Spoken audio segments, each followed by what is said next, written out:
ஸ்லோவாக ஆரம்பிக்குது மூவி. ஒரு டிஃப்ரெண்ட்டான ஒரு ஜானர். ஒரு ரொம்ப நார்மலாக போயிட்டுருக்கு, ரொம்ப ஸ்லோவாக. நடுவில் ஒரு சில சுவாரஸ்யமான விஷயங்கள் நடக்குது. அது மூலயமா அப்படியே படத்தோட கதை அப்படியே நகருது. ஃபர்ஸ்ட் ஹாஃப் கொஞ்சம் ஸ்லோவாக தான் போவோம், ஆனால் போகிறது தெரியல சின்ன படம்ன்றதுனால. அப்படியே கண்டினியூ பண்ணி கிளைமேக்ஸில் ஒரு ட்விஸ்ட்டு, அதோட படத்தை முடிக்கிறாங்க. ரொம்ப எமோஷ்னல் மூவி. என்ன சொல்லியிருக்காங்க படத்துல? மனிதநேயம், அது சம்மந்தப்பட்ட ஒரு சில விஷயங்கள், அவ்வளோதான். எல்லாமே ரொம்ப நல்லா நடிச்சிருக்காங்க. அந்த சின்ன பையன்லேருந்து எல்லாமே சூப்பராக நடிச்சிருக்காங்க. எடிட்டிங் எல்லாமே ரொம்ப சூப்பராக இருக்குது.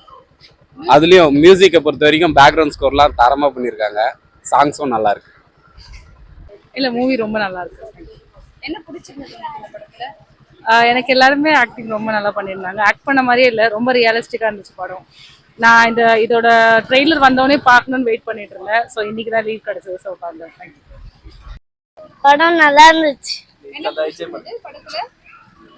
ஸ்ரீலங்கா காமெடி.